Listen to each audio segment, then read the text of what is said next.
আলাইকুম রহমতুল্লাহি অবরকাতুহু। সম্মানিত দর্শক, বাংলাদেশের রাজনীতিতে নজিরবিহীন সব ঘটনা ঘটে যাচ্ছে।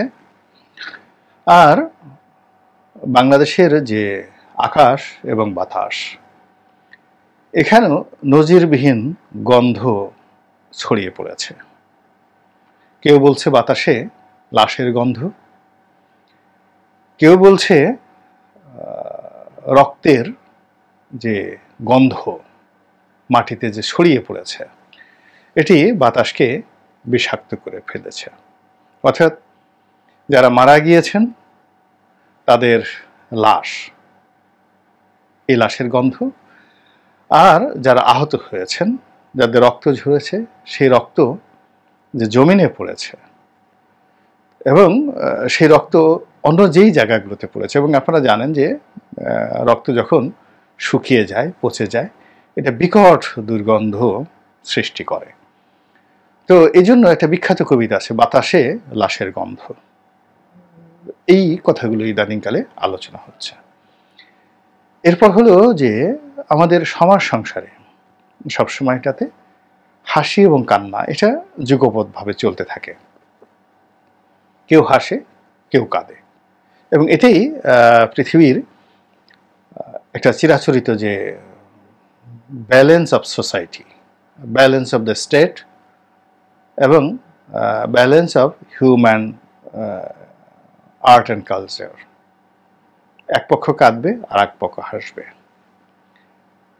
কিন্তু কিয়ামত যখন হবে, মানে কোনো একটা জিনিসের যখন অন্তিম পর্যায়ে চলে আসে, তখন সবাই সম আচরণ করে। মানে যারা কাঁদে সবাই কাঁদবে, যখন যারা হাসবে তারা সবাই হাসবে, যারা মাতাল হবে তারা সবাই মাতালের মতো কর্মকাণ্ড করতে থাকবে। অন্তিম সময় যখন এসে যায়, তো সেই কিয়ামতে কিছু আলামত কিন্তু এই পৃথিবীতে হয়, কখনো কোনো পরিবারে, কোনো ব্যক্তির জীবনে, এবং কখনো সমাজে কিংবা একেবারে পুরো রাষ্ট্রে, যখন সমস্ত মানুষ একসাথে হাসে এবং একসাথে কাঁদে। যেমন আমাদের মহান মুক্তিযুদ্ধের পরে যখন আমরা 16ই ডিসেম্বর আমরা বিজয় লাভ করেছিলাম, তখন আমাদের যে 9 মাসের কান্না, সেই কান্না হাসিতে পরিণত হয়েছিল। আমরা সবাই হেসেছিলাম। খুব অল্প যারা ক্ষতিগ্রস্ত লোক তাদের কান্না ছিল, কিন্তু ও কান্না আমাদের সামনে আসে, আমরা হেসেছিলাম। আবার যখন 1971 সনের 25শে মার্চ, 26শে মার্চ, 27শে মার্চ, 28শে মার্চ, এপ্রিল মাস, আমাদের এই বাংলাদেশের কেউ হাসেনি, আমরা সবাই কেঁদেছি, সবাই ভয় পেয়েছি। তদ্রূপ 2024 সনের এই জুলাই মাসের শেষ সপ্তাহে আমরা সবাই ভীত সন্ত্রস্ত, সবাই চিন্তিত এবং সবাই কাঁদছি। এবং এর মধ্যে যার কান্না সবচেয়ে বেশি এই মুহূর্তে আলোচিত হচ্ছে, সমালোচিত হচ্ছে এবং আরও অনেক কিছু হচ্ছে, যেটিকে ইংরেজিতে বলা হয় ট্রল। তিনি প্রধানমন্ত্রী শেখ হাসিনা, যিনি এখন প্রায় 80 বছর তার বয়স।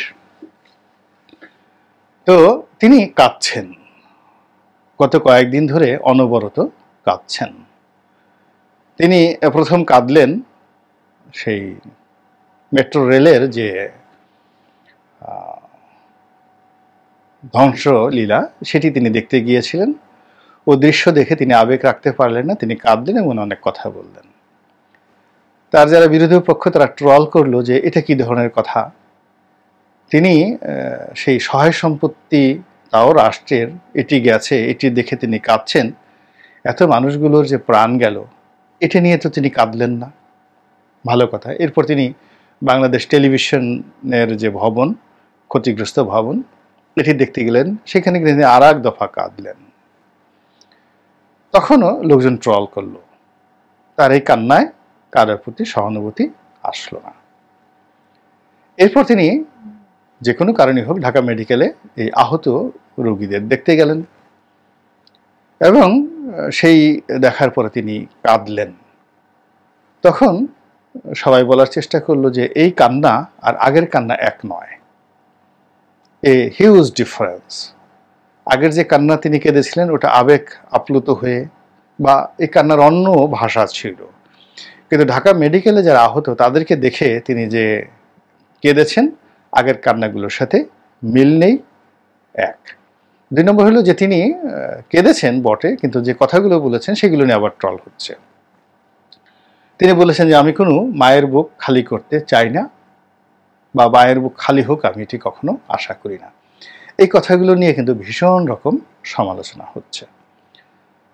তো এখন এই যে একটা সেন্সিটিভ বিষয়, যিনি দেশের প্রধানমন্ত্রী, যিনি দেশের প্রবীণতম রাজনীতিবিদ, প্রায় 80 বছর তার বয়স, এর মধ্যে সুদীর্ঘকাল ধরে তিনি ক্ষমতায় আছেন, একটা দলের বলতে গেলে তিনি দ্বিতীয় প্রতিষ্ঠাকারী, আওয়ামী লীগের সেকেন্ড ফাউন্ডার, এবং আওয়ামী লীগ যে রিভাইভ করেছে শেখ হাসিনার নেতৃত্বে রিভাইভ করেছে, আজকের আওয়ামী লীগ বলতে শেখ হাসিনা।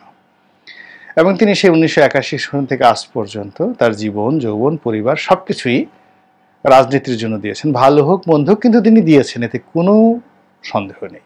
ভালো কথা। তো এটার বিনিময়ে তিনি কি পেলেন এই পরিণত বয়সে? তিনি কি শুধুমাত্র মানুষের ট্রল পেলেন, মানুষের সমালোচনা পেলেন? তার কি জীবনে কোনো ভালো কাজ নেই? তিনি কি আবেগপ্রবণ হতে পারেন না? তিনি কি কাঁদতে পারেন না? তিনি কি কোনো কথা বলতে পারেন না?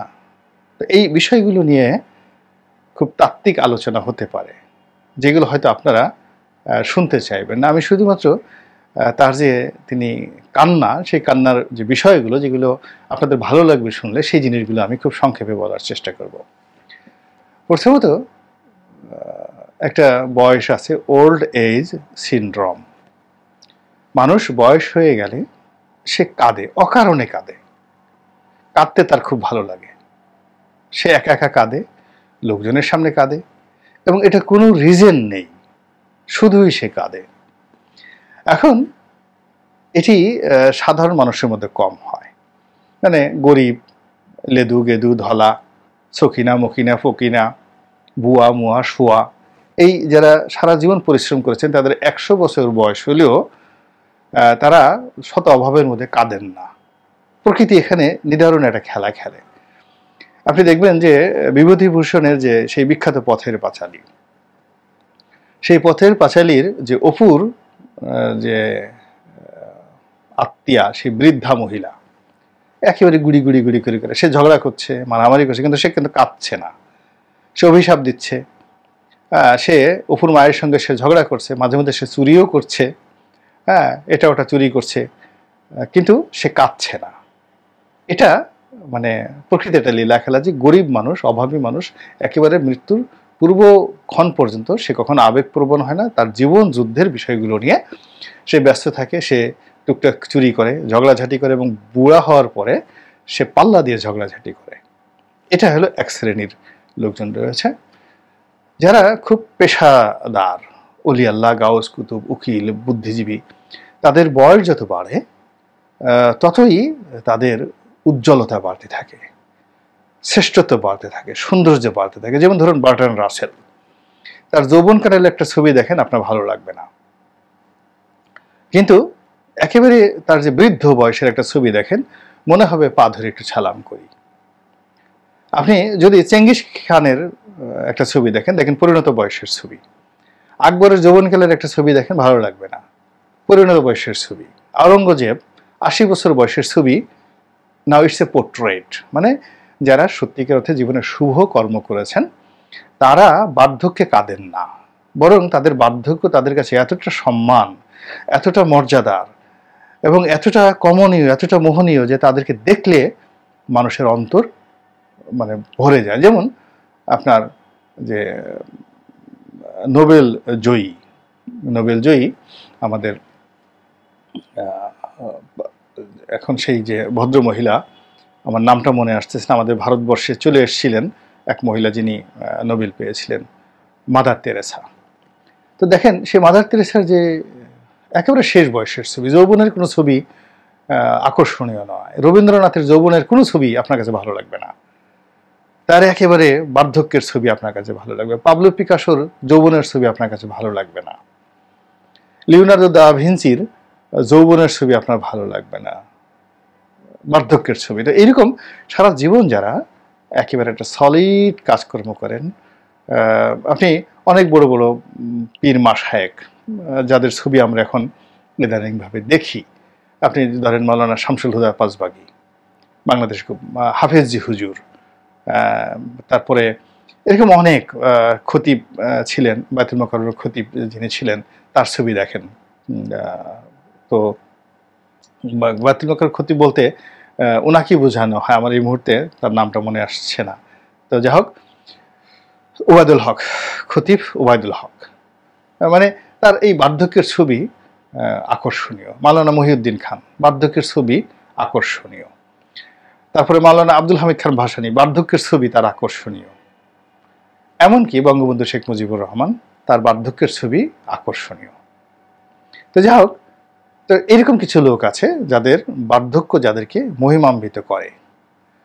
আর কিছু মানুষ সেলিব্রিটি হন, জীবনে অনেক সফল হন, কিন্তু বার্ধক্যে গিয়ে তারা খেই হারিয়ে ফেলেন। এর কারণ হলো তাদের যৌবনটা খুব ভার্সেটাইল থাকে।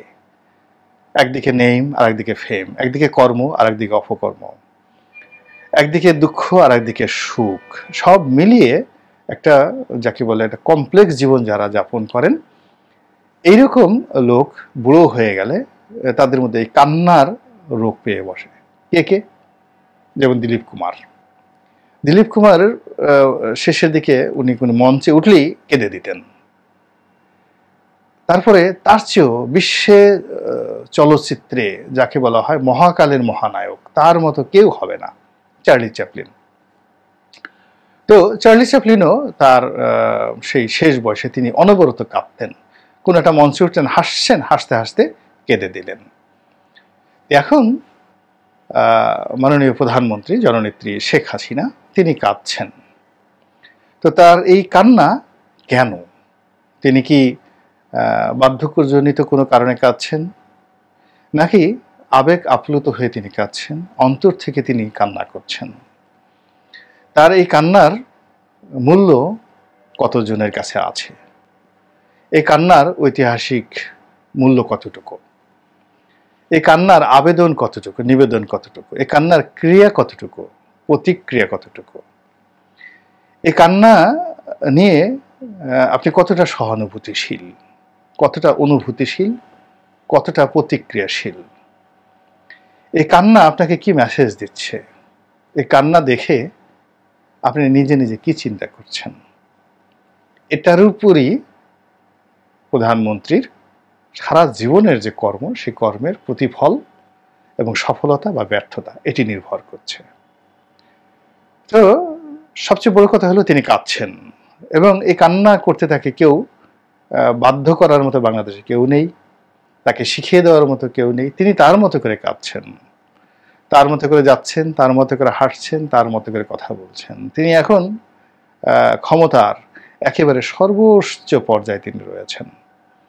এখনো পর্যন্ত সব কিছু, মানে যেমন 10 হাতে বলা হয় যে তিনি নিয়ন্ত্রণ করেন, তার হাত দুটো এতো 10 হাতে নিয়ন্ত্রণ করেন বা 20 হাতে নিয়ন্ত্রণ করেন। তো 20 হাত বলতে যেই 10 হাত বলতে যেটি বোঝায় সেটা হলো যে মানুষের প্রতিটি আঙ্গুল, মানে 2 হাতে 10টি আঙ্গুল, এই 10টি আঙ্গুল যখন এক একটা আঙ্গুল যখন হাতের মতো কাজ করে, তখন বলা হয় যে এই মানুষটি 10 হাতে কাজ করছে। এখন শেখ হাসিনার সবকিছু 10 হাতে কাজ করে। আর আপনি যদি কোনো ঐতিহাসিক যাকে বলে ম্যাথোলজির দিকে যান, তাহলে বলা হয় যে দুর্গা দেবীর 10 হাত ছিল, সেই 10 হাতে মানে তিনি ওইভাবে 10 হাত দিয়ে একসাথে কাজকর্ম করেন। হোয়াট এভার মেবি, কিন্তু মূল ব্যাপার হলো একক ক্ষমতা বলে শেখ হাসিনা 10 হাত দিয়ে এখনো কাজ করে যাচ্ছেন, এবং সেই কাজের মধ্যে আবার তিনি কান্না করছেন। কেন কাঁদছেন এটি এই মুহূর্তে এর চেয়ে আর বেশি বলা সম্ভব নয়। অনাগত দিনে হয়তো যারা আমার চেয়ে জ্ঞানী আরো সুন্দর করে এই কান্না নিয়ে বলবেন, লিখবেন এবং আপনাদেরকে বোঝাবেন। আল্লাহ আমাদের সবাইকে হেদায়েত দান করুন এবং হেফাজত করুন। আসসালামু আলাইকুম ওয়া রাহমাতুল্লাহি ওয়া বারাকাতুহু।